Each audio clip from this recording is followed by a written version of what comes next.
Ya, estimados jóvenes, vamos a hacer un repaso de cómo debería estar la topología, que previamente antes de configurar hay que ver conectividad, que eso es esencial.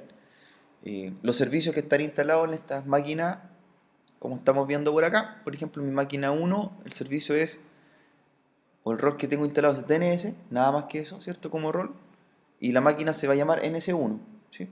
Como servidor DNS. Las configuraciones también adicionales fue habilitar escritorio remoto, ¿cierto? Ese tipo de cosas, para después administrarlo en forma externa. Eh, la segunda máquina que tengo por acá tiene implementado el rol de aplicaciones o Internet Information Server más FTP, y también lo vamos a ir revisando. Y la máquina número 3 es la que tiene implementado el servidor SQL Server con el Management Studio, que también quedó registrado en el video que les publiqué el viernes pasado. Entonces voy comprobando cada una de ellas. Primero el servidor web, el DNS, perdón. El DNS solamente está instalado como rol y lo que vamos a hacer hoy día es configurarlo. ¿Ya?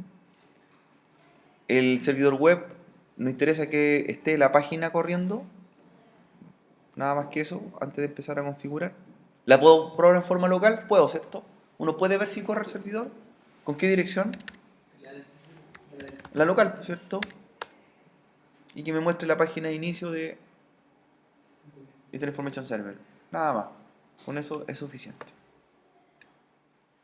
Y en el caso del de base de datos,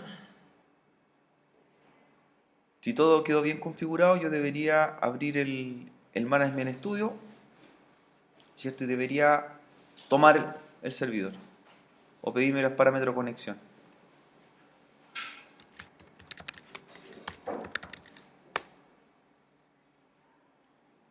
Hay un error de inicialización acá de contraseña que la tengo mal declarada.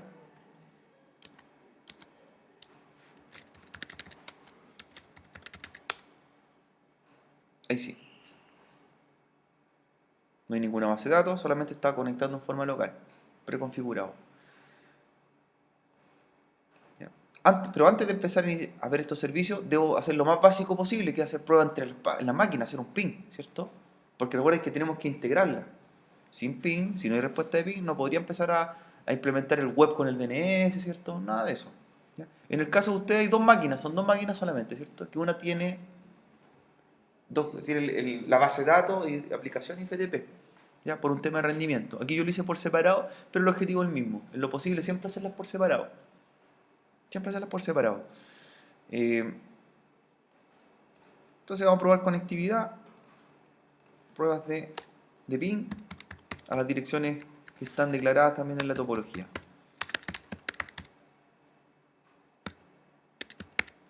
A la punto 2, estoy haciendo de la máquina 3, estoy probando desde acá y llegó hasta acá. A la punto 3, que sería el de aplicación, también responde. Y el punto 4, que sería el mismo. Y ahora voy a hacerlo al revés, pues voy a ir al servidor 1, al DNS, a hacer las pruebas hacia el resto. Para ustedes va a ser más fácil porque son dos máquinas nomás que prueban conectividad.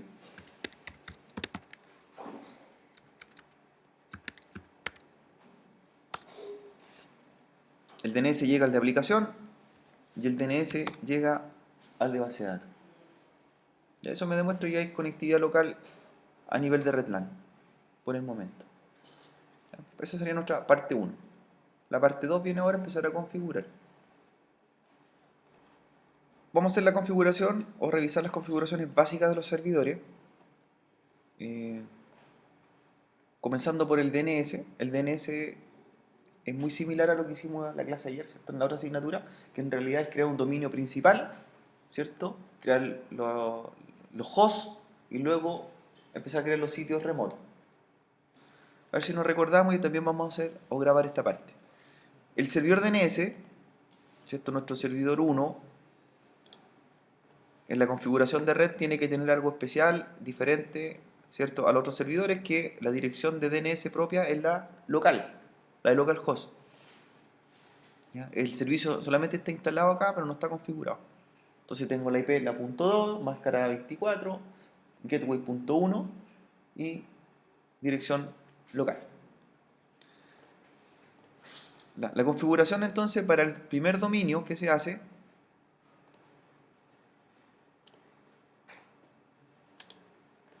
en el rol DNS, vamos a cargar acá, el administrador de servicio.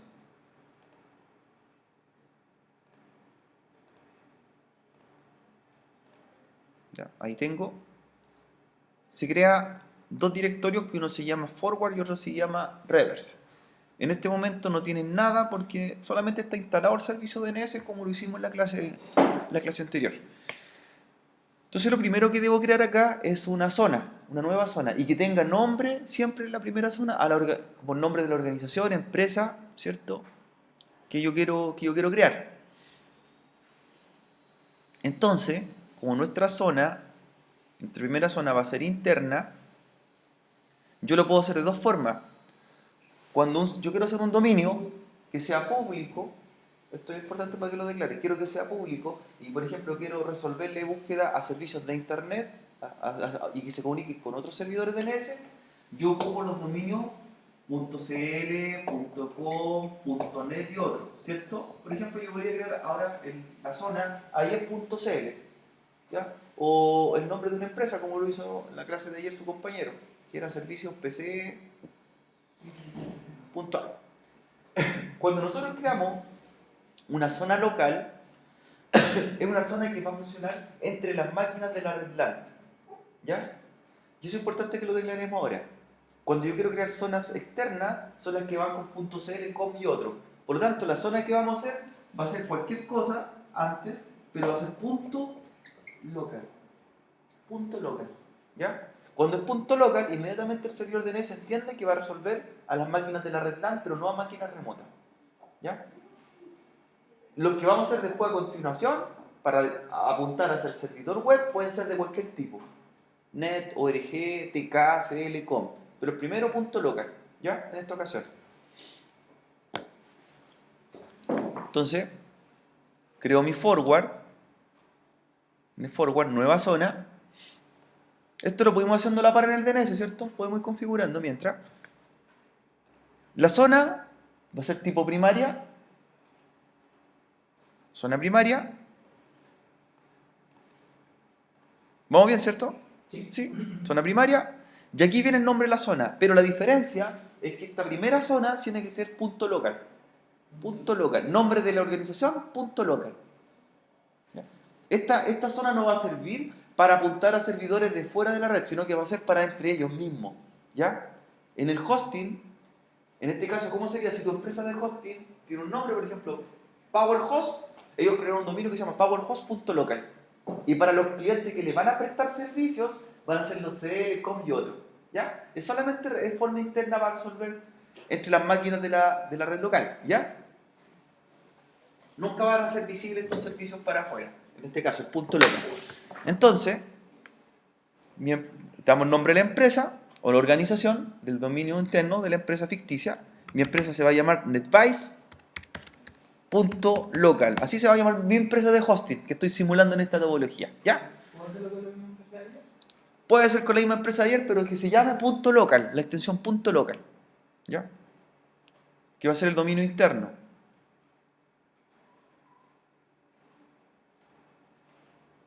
Entonces también lo pueden ir anotando si quiere. Recuerde,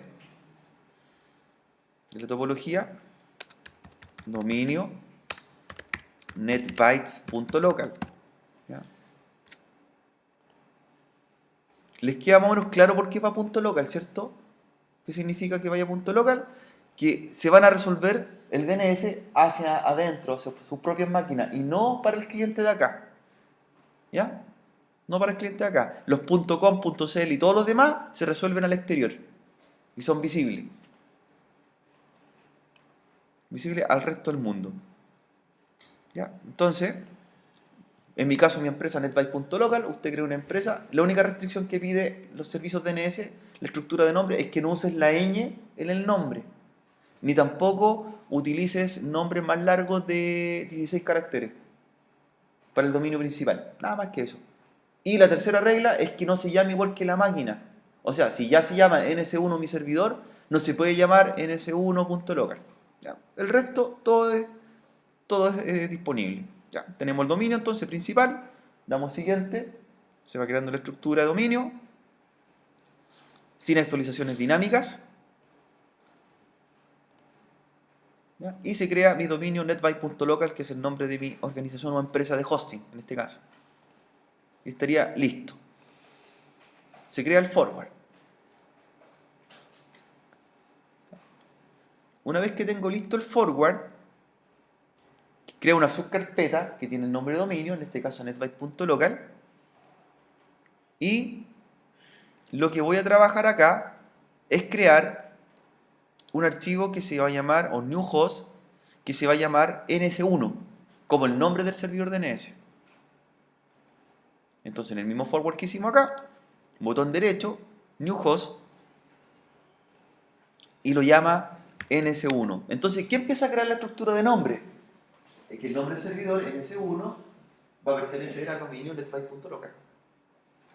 Esa es la máquina raíz, ese es el servidor raíz de mi empresa. Es el que va a manejar todas las búsquedas DNS. Locales, ¿ya?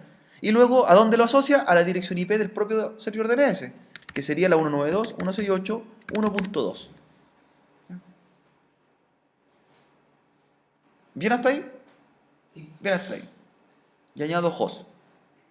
Y termino. Segunda parte. Voy al reverse ahora. El reverse todavía no hay nada creado, entonces también voy a crear una nueva zona en la pestaña. Incluso me dice añadir nueva zona. Este proceso es el que se hace al principio de la creación de un servidor DNS y el que requiere más tiempo. Después esto es más rápido. Siempre hace más rápido, porque está creada ya la base. Nueva zona.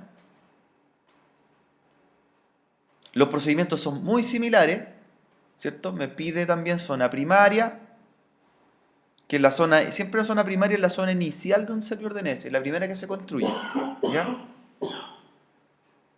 ¿Qué son las zonas secundarias acá? Es cuando yo me estoy colgando a un dominio existente, ¿ya? ¿Han visto que a veces hay páginas que tienen, se llaman por subdominio?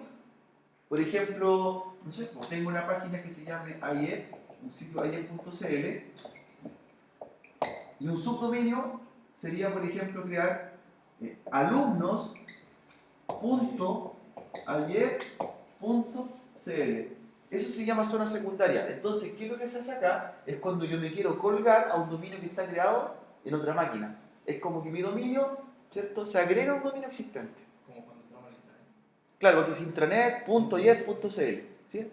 Eso se llaman dominios secundarios o zonas secundarias. Pero tú tienes que conectarte a un NS1 que ya existe. Como en este caso, nosotros somos el NS1, el único servidor, todas las zonas que vamos a crear son primarias. ¿Ya? Zonas primarias. Si levantásemos un segundo servidor DNS, él se debería conectar al que ya tenemos. ¿Ya? Entonces, zona primaria. ¿Con qué IP estamos trabajando? IPv4. IPv4. Luego dice Network ID. Aquí son los primeros octetos de la red que estamos trabajando, que sería 192.168.1. 1, ¿cierto? Los tres primeros octetos. ¿Ya? Luego crea el archivo inverso, que ese archivo los servidores DNS leen al revés, leen de atrás para adelante, leen del último octeto hasta el nombre de la máquina. Y nosotros leemos de izquierda a derecha, ¿cierto? Los servidores leen de derecha a izquierda las búsquedas. Es como se leen algunos lenguajes de Medio Oriente, ¿cierto? Que se escribe y se lee al revés. Acá es algo similar, la búsqueda que hacen. Se llama búsqueda inversa. Siguiente, sin actualización dinámica. Y terminamos. ¿Ya? Ahora en el reverse se creó una zona, ¿cierto? Se abrió un nuevo directorio. Y acá debo crear algo también. En vez de crear un nuevo host, se crea un nuevo puntero. Y un puntero en realidad es un archivo que relaciona al host que fue creado en el forward, en la parte anterior. Entonces, nuevo puntero, new pointer, que va a apuntar ¿a dónde? Al DNS, al punto 2. Y busco el archivo ns1 que creamos un momento. Busco en la casilla browse en dominio NS1, dentro de forward, dentro del dominio netbyte que hice, ahí está NS1. Y lo añado. Entonces ahí crea la relación, ¿cierto?, de búsqueda, de IP a dominio y de dominio a IP. Y estamos ok.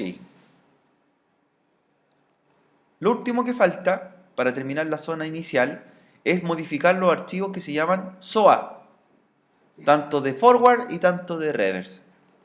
Tenemos que modificar algunos parámetros. Ya. Comencemos por el SOA de forward. Ya. Botón derecho, propiedades. Botón derecho, propiedades. Y lo que cambia es bien sencillo. Primero cambia el intervalo de refresco, que por defecto dice que son 15 minutos. Lo vamos a bajar a 1 minuto. ¿Qué es lo que hace al bajarlo a 1 minuto? El servidor está buscando, o en este caso es un barrido, y pregunta si existe otro servidor de DNS, y si lo encuentran, agrega sus tablas DNS hacia él. De lo contrario, si no encuentra DNS, pasa. ¿Ya? Va agregando información. 15 minutos es mucho a veces en una red. ¿Ya?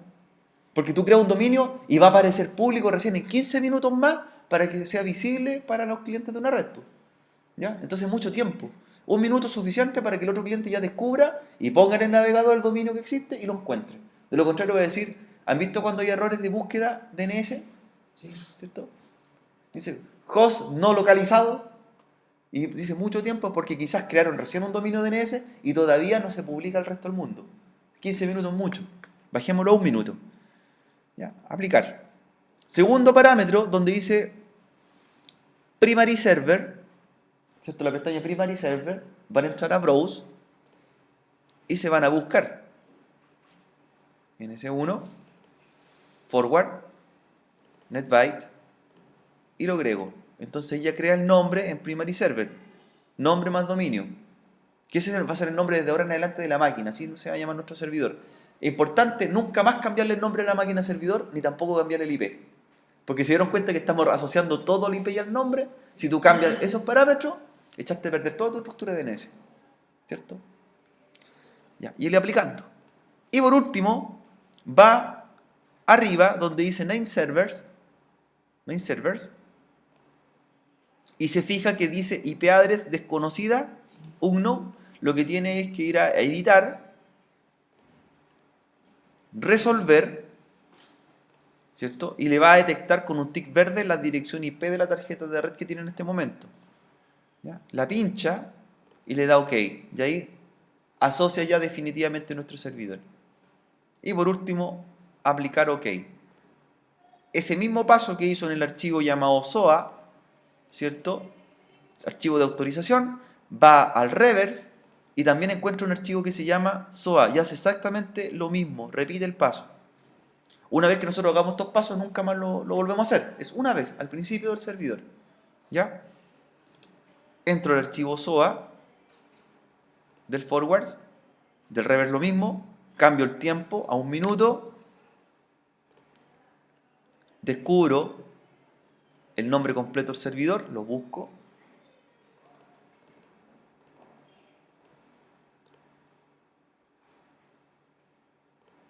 y voy a name server. Y ahí también resuelvo la dirección IP.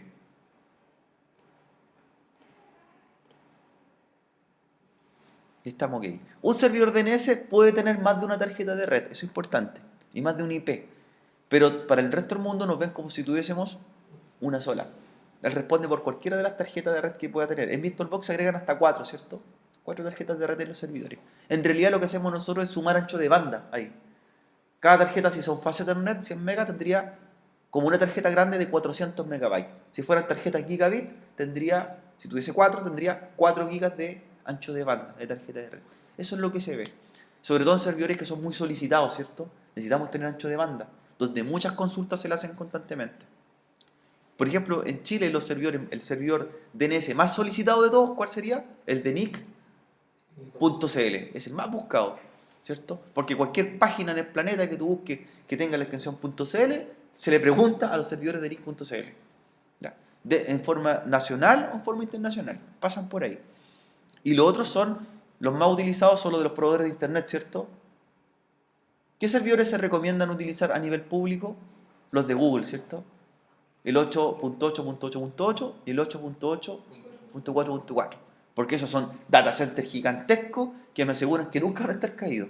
¿Ya? De hecho, yo a pesar que tengo contratado un servicio de ISP, por ejemplo, a Movistar, yo prefiero agregar los DNS de público. ¿Sí? Porque puede ser que los servidores DNS de Movistar, de mi proveedor de internet, puede que en algún momento estén saturados, ¿cierto? De tantas búsquedas que hacen los clientes. Entonces, a veces usar servicios públicos. Y estaríamos listos con esta parte. Luego, nosotros si quisiésemos, vamos a empezar a crear zonas, ya zonas públicas como las .com, CL, de acuerdo a los clientes que me vayan contratando. Si un cliente que está por este lado, ¿cierto?, contrata un servicio de hosting para mí, me contrata un plan, yo como administrador de red de la empresa de hosting, ¿qué es lo que creo acá? El dominio del cliente, ¿cierto? Él va a crear un dominio que se llama alexis.cl y yo acá me va a hacer un contrato y yo le creo el dominio, ¿cierto? Alexis.cl que apunte a una máquina web que tengo en mi empresa. ¿Ya? Por eso un servidor DNS puede tener internamente muchos dominios DNS, ¿cierto? Para diversos clientes. ¿Ya? Puedo tener 1000, 500, 2000 clientes, los que yo estime conveniente o lo que soporte mi máquina. En este momento no tenemos ningún cliente porque esta configuración es propia de nuestra empresa. ¿Sí? Segundo ítems, el servidor web a configurarlo.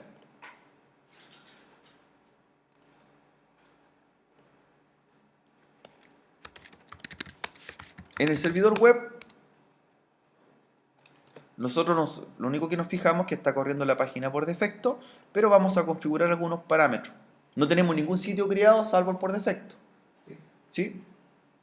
Si quiero empezar a crear sitios en mi servidor web, por cada cliente que me vaya contratando mis servicios, ¿cierto? Por cada cliente que me vaya contratando mis servicios, yo debo crear una carpeta a cada cliente, ¿cierto? En el alojamiento web. Y esa carpeta yo la voy a crear ¿dónde? Dentro de InetPub, dentro de www.rot, y ahí voy creando, por ejemplo, cliente 1, cliente 2, cliente 3, 4, 5, 6, o la empresa maneja a veces nombre, le pone números a las carpetas, o a veces les pone el nombre del cliente, ¿cierto? Para identificarlo. El root, a veces ocupan como nombre de directorio. Y en esa carpeta solamente va a tener acceso ¿quién? El cliente que contrató el servicio. Yo en un servidor de aplicaciones, en este caso puedo tener muchas carpetas, ¿cierto? De cada uno de mis clientes, pero debo tener los privilegios necesarios para que cada cliente vea su carpeta. El único que puede tener permisos para ver todas las carpetas es el administrador del servidor, ¿cierto? Sí. Por lo tanto, en un hosting donde yo arriendo espacio, ¿qué me asegura que la persona que administra el servidor no vea mis documentos? No me asegura nada, ¿cierto? Si yo tengo privilegio puedo meterme y empezar a ver todas las carpetas creadas. ¿Ya? Éticamente no debería hacerlo, ¿cierto? No se debería. Pero yo podría meterme a tu carpeta, mi cliente se llama Alexis, le estoy dando soporte técnico y veo lo que tiene adentro de su carpeta. ¿Cierto? Por eso, ojo con los archivos que uno sube a un hosting. ¿Ya? Ojo con la información que tú subes. Si bien es un espacio que tú estás contratando, pero no te asegura que alguien lo vea. ¿Qué pasa si hay un administrador de red que es un poco malintencionado? ¿Cierto? Y tú subiste tus fotos privadas. ¿Cierto? Bueno, ¿quién va a querer ver su foto ahí? La pregunta. Pero alguien puede ver para extorsionarte, ¿cierto? Puede haber, puede pasar. Entonces, ¿qué es lo que uno hace acá? Va creando directorios para cada uno de los clientes web. Vamos a hacer un directorio para nuestro cliente 1. ¿Ya? Lo vamos a denominar cliente 1. Entonces en la carpeta www.rot creamos los directorios de los clientes. Primero hay que hacer el directorio físico. Eso es importante. ¿Ya? Directorio físico. Así como yo creo una carpeta que se llama cliente 1, en el servidor debo crear un usuario que se llame cliente 1. ¿Ya? Porque yo no le puedo decir, usted es mi cliente y le doy mi cuenta con administrator entre. Porque si entra con administrator por FTP, ¿qué va a haber? Todas las carpetas, po. La idea es que le vamos creando una carpeta con un nombre para el cliente que estamos creando una cuenta. ¿Ya? Entonces, la carpeta se va a llamar cliente 1 y usted va a crear un usuario que se llame cliente 1. ¿Ya? ¿Dónde crea el usuario? ¿Se acuerdan en el Windows Server? En la administración, ¿cierto? Acá, en Management. En Management. En Configuración. En Local User and Group. Y ahí usted crea el nombre que sea igual que el directorio. Cuando tú contratas un servicio de hosting, no sé si se dieron cuenta de la evaluación 1, las credenciales de acceso FTP y todo eran el nombre del usuario, ¿cierto? Y la carpeta se llama igual que el usuario. ¿Sí? Aquí nuestra carpeta se llama el cliente 1, nuestro usuario se llama el cliente 1. ¿Ya? Cliente 1, ¿cierto? Cliente 1 de hosting, lo vamos a denominar. Nuestro primer cliente. Y no es el último. Tenemos que dar un buen servicio. ¿Ya?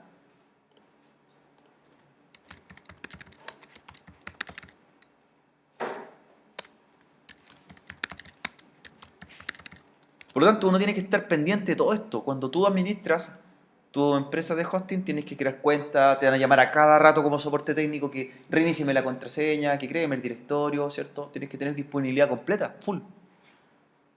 Entonces estamos creando la cuenta de nuestro primer cliente, cliente 1. Ya, crear. Close. Y este cliente 1, ¿cierto? Hay que ver qué permisos tiene. ¿Qué permisos va a tener? Nos vamos a propiedades. Yo este cliente, la pregunta es, ¿debe pertenecer al grupo administradores? No, por nada del mundo. Por nada del mundo. Por defecto él viene o pertenece al grupo usuarios y vamos a agregar los otros grupos más. A este cliente 1. Nos vamos a añadir. Nos vamos a Advanced. Ya los grupos que debería pertenecer este usuario, al que le vamos a prestar un servicio de hosting, ¿ya? Por ejemplo, podría pertenecer al grupo de usuarios de escritorio remoto, en caso de que se conecte a la máquina virtual. Él ya es un usuario, él también podría ser un invitado, un guest.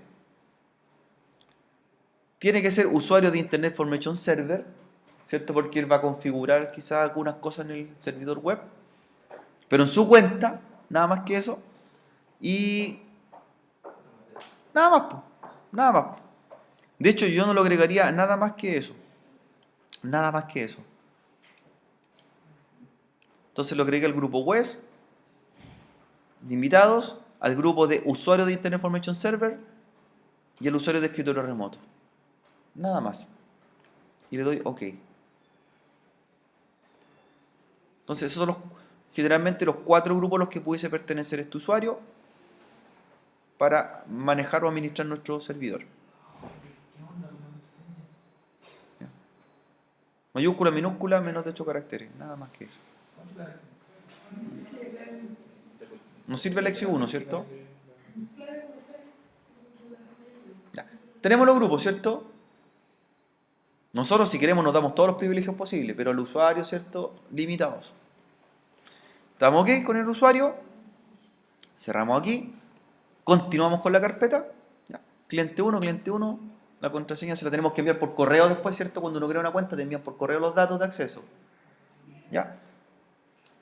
Siguiente. Vamos ahora a las pestañas de administración de Internet Information Server para hacer 2 cosas. ¿Ya? En herramienta administrativa nosotros nos vamos a encontrar con 2 pestañas. Una se llama Internet Information Server 6.0 Manager y otra se llama Internet Information Signal 6.0. ¿Ya? El 6.0 es para configurar el FTP y el Manager para configurar la interfaz de administración de Internet Information Server, de la página web. Comencemos levantando el FTP. El servicio FTP se hace en 6.0 Manager. ¿Ya? Revisamos en el estado que está. Dice que el servicio FTP viene abajo, ¿cierto? Va a tener una X. Entonces tenemos que iniciarlo en el servidor. ¿Ya? Nos vamos a Services, services.msc, services.msc, van a aparecer todos los servicios de sistema. ¿Y cuál es el que tiene que levantar? El que se llama FTP Publish. Pero no basta con que lo inicie. ¿En qué modo viene, Alexis? Viene en modo manual, ¿cierto? Sí. Entonces usted, el FTP Publish, lo va a dejar en modo automático para que inicie cuando la máquina o servidor, en caso de que se apague, se levante, vuelve a iniciar el servidor FTP y le da Start. De ahí tendríamos que ir al servicio. Ya. Cierro la pestaña de servicios, hago un refresh acá y aparece inmediatamente ya levantado el servicio FTP. ¿Sí?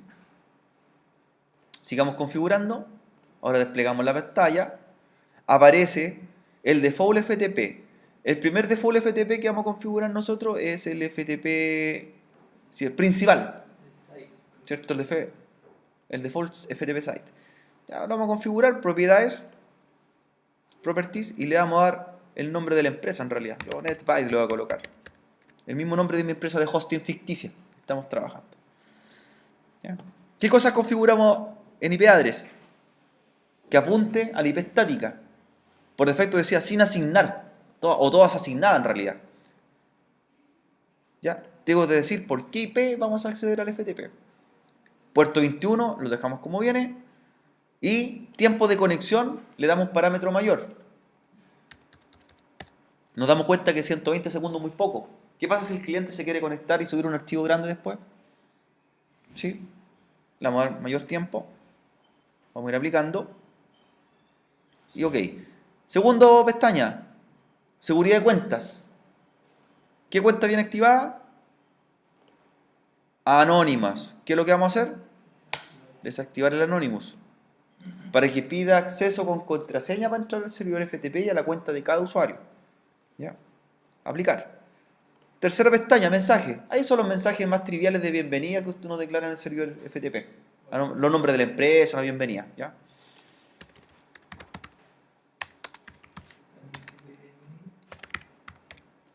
No. NetByte, servicios de hosting. Ya voy a hacer, ¿cierto? El mensaje de mi empresa. ¿Ya? Bienvenido, estimado cliente. A veces, generalmente en esos mensajes usted pone el contacto en caso de ayuda y pone el correo de contacto del soporte técnico. ¿Ya? ¿Ya?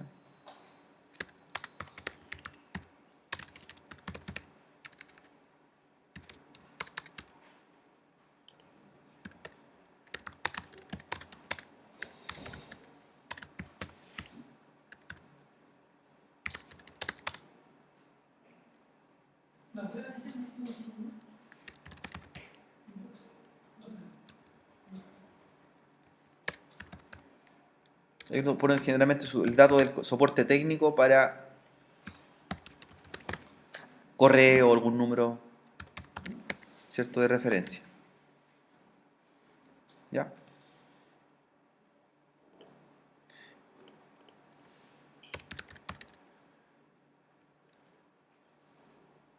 Aplicar. Home Directory. ¿Qué cambiamos acá? Estamos en el servicio principal. Lo dejé en blanco. El máximo de conexiones porque esto yo estoy configurando para todos los clientes primero.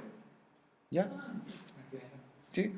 Después uno configura en el cliente cuántas conexiones simultáneas. 5, 3, 2.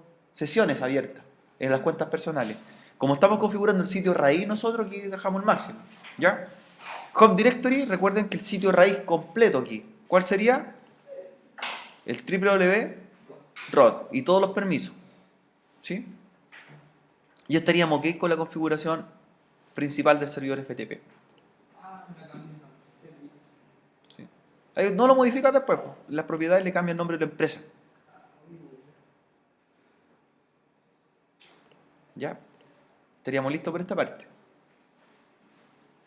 Si yo quiero crear, ojo, aquí miren, un mini sitio FTP,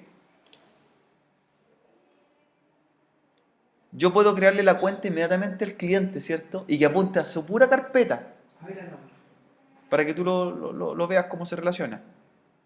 Entonces yo haría lo siguiente. Haría un nuevo sitio FTP Porque el que creamos nosotros es el principal. Tú para entrar a ese servidor, a ese sitio FTP, entras con la cuenta de administrador, ¿cierto? Entonces acá yo le diría, bienvenido a un nuevo sitio FTP. Generalmente le hace el nombre del cliente o de la cuenta. Cliente 1.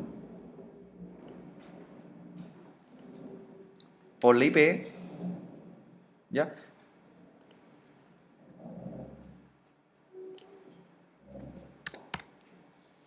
¿Qué me- Ah, por eso es que se va a conectar él. Claro, se puede conectar él solamente.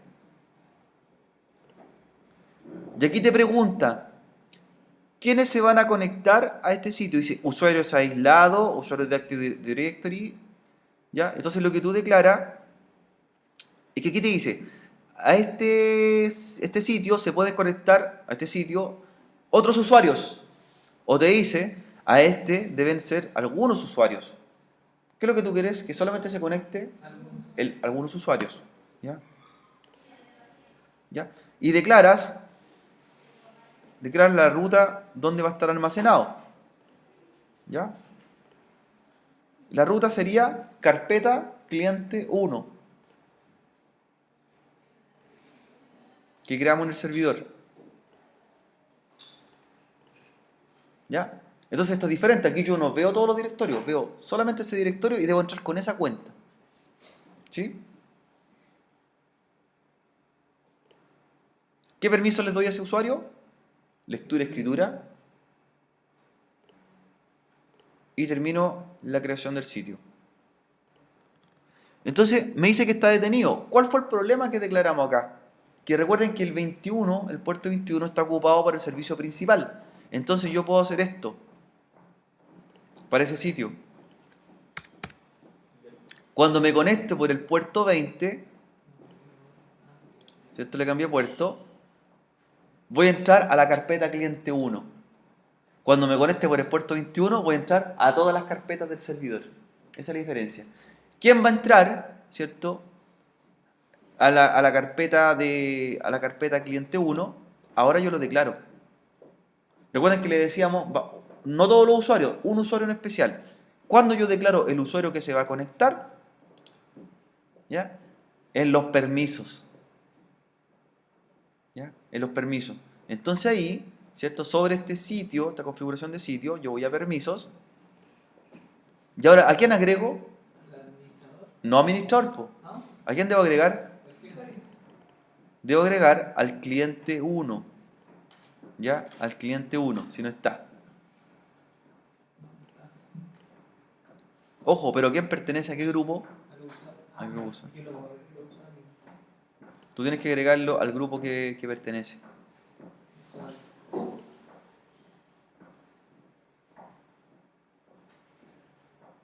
Entonces tú haces esto, lo añades acá, lo buscas, y ahí tengo cliente 1. Lo agrego. Entonces ahí está cliente 1. ¿Y a cliente 1 qué permiso le doy? Todos. Él va a tener permiso sobre ese directorio. Aplicar y OK.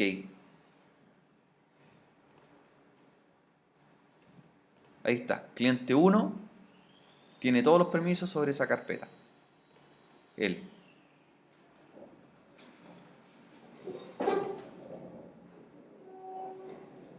¿Bien hasta ahí?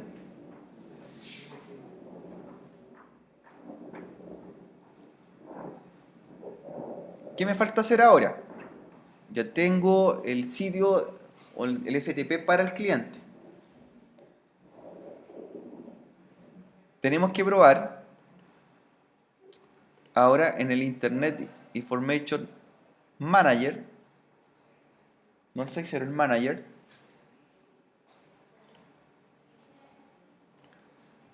el sitio. Vamos a hacerle un sitio ahora lógico para ese cliente, porque ya lo hicimos física a la carpeta. Entonces, el sitio por defecto que tenemos nosotros, el de nuestra empresa, lo tenemos ahí, ¿cierto? Lo vamos a editar, el nuestro, ¿cierto? Lo vamos a dejar, vamos a cambiarle nombre. Lo voy a llamar NetByte también, como mi empresa. Y este sitio trabaja por el puerto 80. Esa es la página principal, ¿cierto? ¿Sí? La página principal.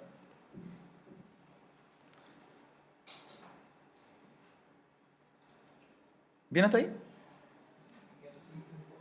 Sí. Si tú quieres después buscar tu página principal por otro dominio, si quieres la detienes, si no quieres no la ocupas mientras, tu página principal, para crearle una página al cliente. ¿Tenéis nombre? Rename nomás. Rename. ¿Ya? Si tú quieres detener el sitio principal, no lo trabajas mientras, ¿ya? Porque en realidad nuestra página ya sabemos que funciona y no la necesitamos más allá que eso. ¿Ya? Pero, ¿cómo le creo el sitio ahora a la persona? Al cliente que nos contrató. Entonces, en Site dice añadir website, añadir sitio. ¿Ya? Añadir website. Y aquí tú empiezas a configurar. ¿Ya? Primero dice physical path. Es la ruta de la carpeta del cliente. ¿Cuál era la carpeta? Cliente 1. Ninetpub, www.rot, cliente 1. Ya, voy bien. Luego le digo, ¿con qué protocolo quiere trabajar? ¿Se acuerdan que nosotros hablamos que está HTTP y HTTPS? Seguro. Uno es por el 443 y el otro por el puerto 80, ¿cierto? Entonces yo podría definir acá. Inmediatamente me cambia puerto, pero me pide certificado digital, que no lo tenemos. Entonces lo dejo como HTTP por el momento. Yo lo podría generar certificado digital. ¿Por qué IP quiero ver? Por la punto 3. Y podría trabajar con el puerto 80 siempre y cuando mi puerto original 80 lo baje, porque ya está siendo ocupado, ¿cierto? Tú puedes cambiar el puerto. Puedo cambiar el puerto ahí.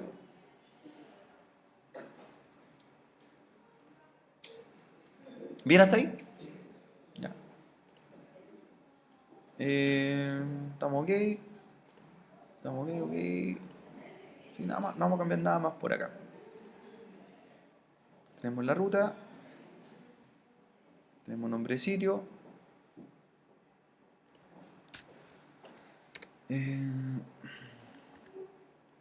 Nuestro nombre de sitio se llama cliente 1 también.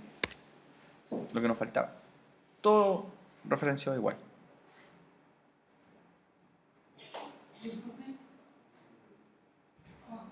Nada, porque todavía no tenemos creado el hostname. Este hostname tendríamos que hacer una zona que se llamara cliente1.com.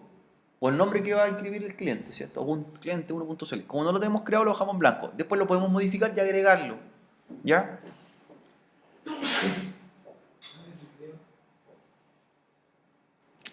Le iba al recreo, salimos antes, ¿no? ¿Ya? Ya, cliente 1. ¿Sí? Ahí tengo mis dos sitios. Tengo el sitio por defecto de la empresa y tengo el sitio creado para cliente 1. ¿Sí?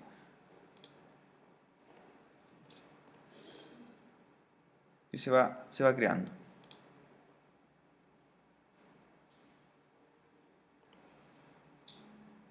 Mi sitio no lo voy a ocupar, así que lo voy a detener. Por lo tanto, en el cliente 1 ya debería poner archivos INDEX y todos sus archivos personales en la carpeta cliente 1. No hay nada todavía, ¿cierto? Por lo tanto, no se va a ver nada. Lo que yo podría poner mientras es una página por defecto, ¿cierto? Lo que usted puede hacer en la carpeta de cliente 1 dejarle una página HTML de prueba, ¿ya? Así que haga un HTML sencillo, usted como administrador de sistema, y lo guarda aquí, en la carpeta cliente 1. Haga un HTML.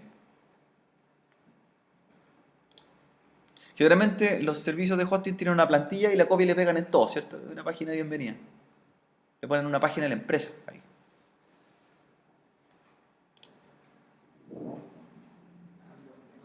Si un blog de notas, usted lo trabaja ahí.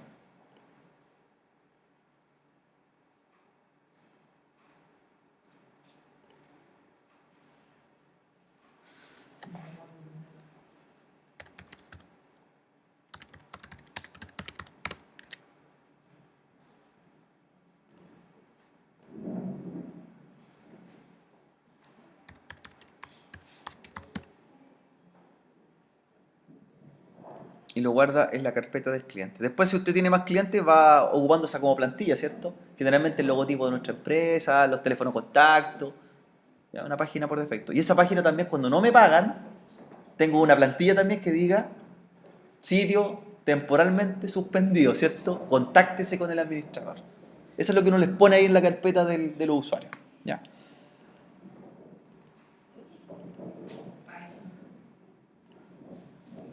Entonces le dejo un index, ¿cierto? Lo copio, lo hago en el escritorio, lo pego después.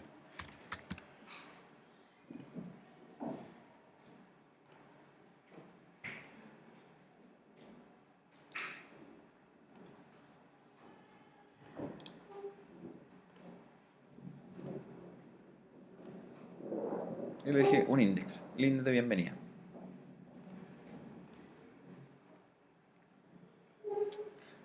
¿Qué nos falta hacer en el DNS?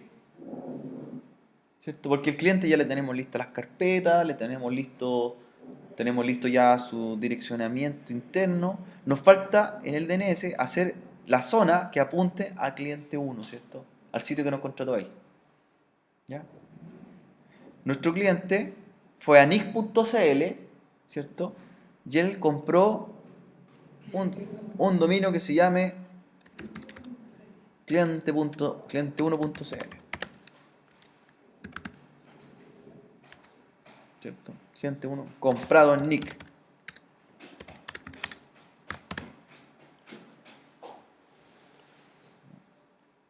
Entonces, nosotros lo que vamos a hacer en el DNS es crearle esa zona que se va a llamar cliente1.cl y que apunte a la carpeta personal de nuestro cliente, ¿cierto? Que vaya hacia allá. Entonces tenemos que volver nuevamente al DNS.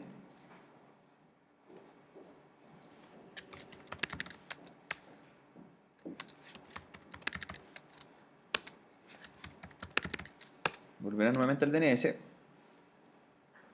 Y ahora tenemos que crearle la zona al cliente. Todos estos datos que uno está haciendo ahora, de la carpeta, el FTP, el usuario, se lo tiene que enviar en un correo al cliente que pagó el registro, ¿cierto? De hecho, ustedes cuando hicieron el taller se dieron cuenta de eso. Les llega un correo con toda la información. Estas son sus claves FTP, estas son sus claves de acceso web, les dice. Estas son sus claves para la base de datos. Ya, todo. Entonces ahora, lo que vamos a hacer nosotros es crear una nueva zona en el DNS. ¿Ya? Zona primaria. Cliente1.cl fue el nombre que compró la persona. Es importante que esto esté registrado antes, ¿cierto? Yo no puedo inventarlo si no existe. Tiene que haber sido patentado. Porque alguien más puede tener el dominio cliente1.cl y vamos a tener un conflicto legal, ¿cierto? Yo no podría llegar a inventar y poner, no sé, falabella.cl, porque ya existe. Debo negociar con nick.cl para ver cómo yo quedo con el nombre. Claro. De hecho, las empresas internacionales lo que hacen cuando llegan a un país, se instalan físicamente, lo primero que hacen es comprar el nombre de dominio del país. Facebook hizo eso, compró el nombre de dominio Facebook en todas las extensiones posibles. Es propietario de facebook.com, .ar, .br, .p, .cl, para que nadie más registre el nombre. ¿Ya? Las grandes corporaciones hacen eso. Cliente1.cl en nuestra zona, la creo y termino. ¿Ya? ¿Qué hago ahora? Hacer el host, ¿cierto? New host, www.cliente1.cl. ¿A dónde va a apuntar? Al servidor web. Al 1.3. Y añado. ¿Qué más debo hacer? Recuerden que yo le voy a implementar a nuestro cliente el servicio FTP. Entonces debo crear también el host que se llame ftp.cliente1.cl. ¿Y dónde va a estar? En la misma máquina.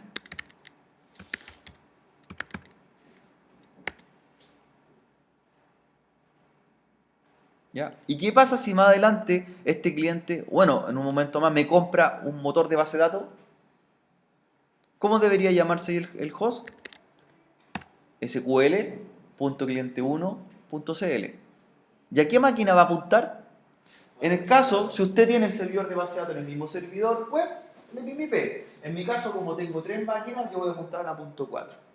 ¿Ya? Entonces le estamos creando la zona al cliente.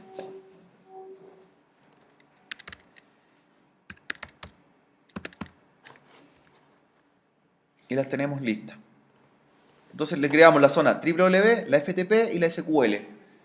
Si a esto le agregáramos correo electrónico, por ejemplo, agregáramos otro servidor más y levantáramos un servidor de correo electrónico, tendríamos que crear pop3.cliente1.cl y smtp.cliente1.cl, ¿cierto? Para los servicios de correo entrante y saliente. Que los vimos, ¿se acuerdan en un principio, los buzones? También hay que hacerlo.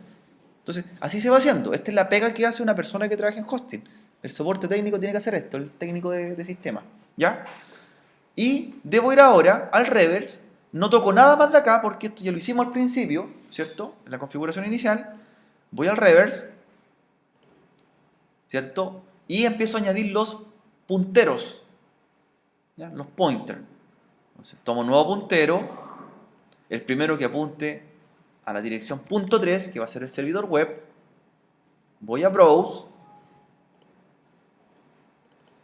Y el primero que voy a tomar, voy a entrar a la zona cliente1.cl ahora, que tenemos creada, y apunto el www. Y lo cargo. Entonces estoy haciendo también la referencia acá del host a la dirección IP.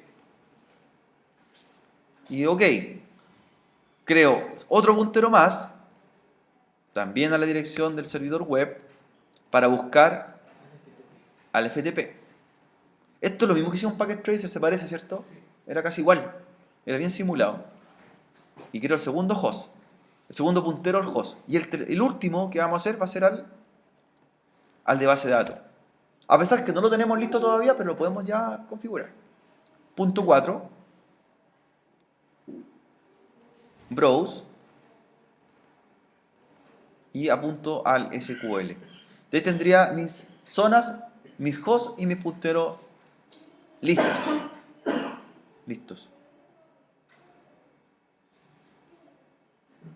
¿Bien hasta ahí? Perfecto. Tendríamos listo la zona.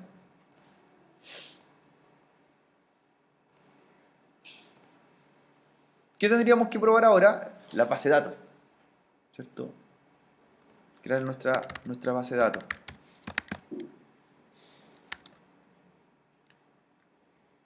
A ver si me carga. Ahí ya me está cargando. Estoy viendo la página de bienvenida del usuario.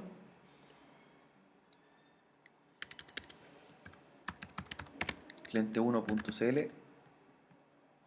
Y debería verlo por FTP.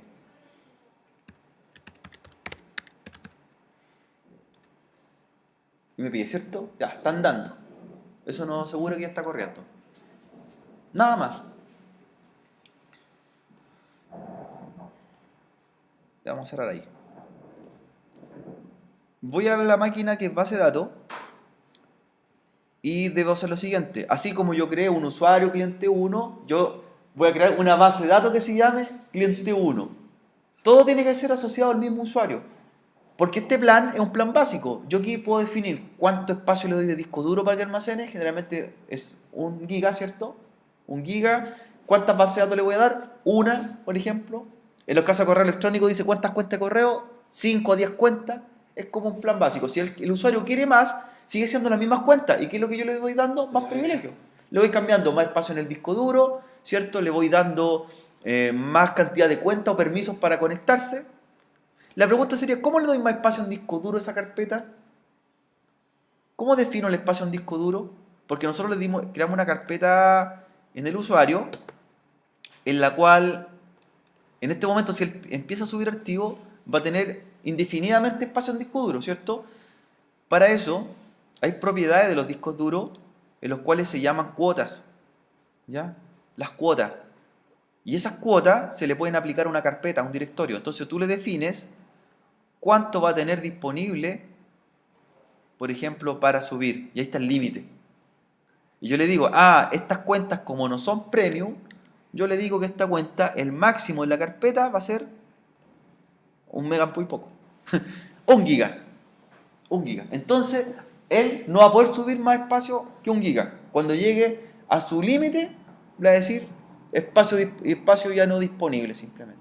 O si no, si yo tuviese en el servidor un disco de 1 tera, él me ocupa todo el tera completo y los demás clientes quedan sin espacio. Entonces uno le va limitando. ¿Cuánto le doy ahí? Me dice, límite de cuota, 1 giga. Cada cuenta, cada carpeta que se hace en el servidor, como máximo va a tener 1 giga de almacenamiento. Cualquier directorio. ¿Ya? Y si él quiere mantener más espacio, ¿qué es lo que hago? Le modifico el parámetro de la carpeta. ¿Ya? Eso solamente funciona en Windows Server. Los sistemas operativos de desktop no lo puedo hacer. Por eso se hacen este tipo de configuraciones. ¿Ya? Entonces uno le da el límite a la carpeta, a la propiedad, y después esa propiedad ya se asume por defecto en la carpeta que compartimos del cliente. Ya aparece como 1 giga. Cada carpeta del servidor queda con 1 giga como máximo. ¿Ya?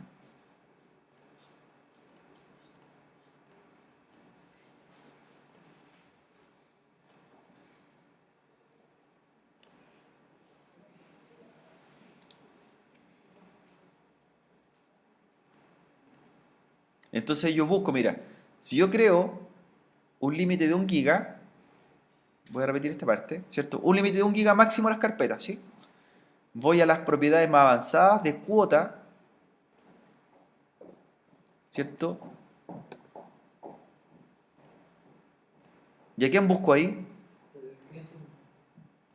Al cliente 1. Entonces el cliente 1 le vamos a dar ese límite. El cliente 1. El cliente 1 va a tener máximo 1 giga. Yo como administrador, incluso ahí dice, ¿cuánto tengo de espacio? Ilimitado. Eso es lo que uno define. ¿Sí? Es así de sencillo, ¿cierto? Entonces a los usuarios, usted quiere pagar otro plan, me modifico nuevamente y le doy 2 gigas. De acuerdo a lo que me va pagando. Así se manejan los espacios en disco duro en los clientes. ¿Bien hasta ahí? Vamos a la base de datos que nos falta para que vamos terminando esta parte, los últimos minutos de la clase, que en el caso de ustedes sería el mismo servidor.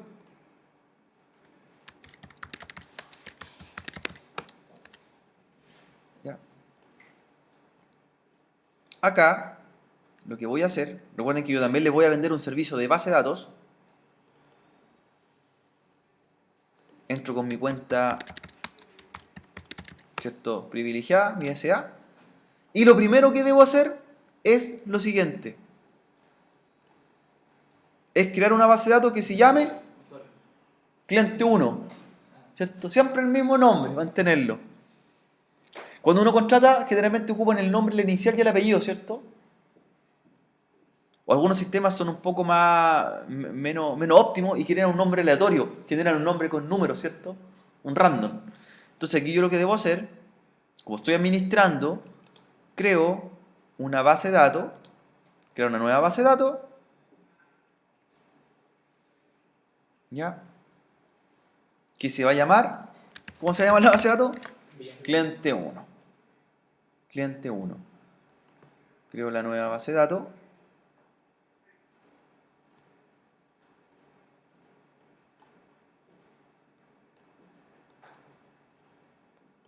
¿Listo? Ahí está la base de datos. Y debo crear el usuario cliente 1 también de SQL Server. Ya, voy a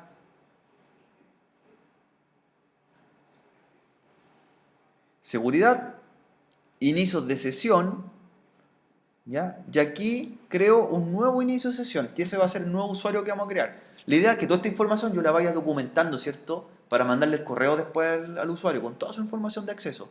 Tengo que mandarle las direcciones IP del servidor de base de datos, la dirección IP del servidor web, la dirección IP, ¿cierto?, del FTP, todo. ¿Ya? Generalmente usted cuando trabaja en una empresa de este tipo se va a encontrar que hay plantillas ya pues formato hecho. Lo único que va haciendo uno es cambiarle, va llenando los datos diferentes, pero ya tiene los formatos hechos. Un correo estándar. ¿Ya?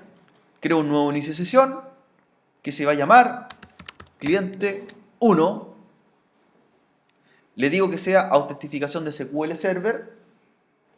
Le hago una clave, generalmente estas claves son aleatorias, y le digo después usted clave la clave por primera vez. ¿Ya? Y aquí le digo a qué base de datos él va a ser propietario. Porque si lo dejo por defecto va a ser la base de datos del sistema. Le digo, usted es propietario en esa base de datos. Usted puede hacer lo que quiera, pero en esa base de datos, no en el resto. ¿Ya? Porque aquí nosotros estamos empezando a crear el servidor, pero podría tener un listado de 100 bases de datos de cada cliente. ¿Sí? Entonces le digo, usted, señor cliente 1, es propietario de la base de datos cliente 1. Por eso dice base de datos predeterminada. ¿Ya? Y estamos ok. Entonces, creamos la base de datos y creamos el usuario con el mismo nombre de la base de datos. Yo no interfiero en la base de datos porque él lo va a trabajar a su pinta, ¿cierto? Él va a trabajar a su pinta. No sé qué va a hacer adentro, qué tablas va a hacer, ni cómo lo va a funcionar. Él ya tiene los privilegios sobre la base de datos y yo no intervengo más. A lo más lo que podría hacer, cuando me piden soporte técnico, es cambiar la clave, la contraseña, pero nada más que eso. ¿Ya? En el contrato aparece, uno no puede intervenir en los datos de las bases de datos del cliente, en un hosting. ¿Ya? Uno no interfiere en eso. Uno interfiere en la administración, pero no en la configuración interna. ¿Ya? Porque puede haber información confidencial, ¿cierto? En tablas quizás, o información que no la requiero. Y eso sería en esta parte de los servidores.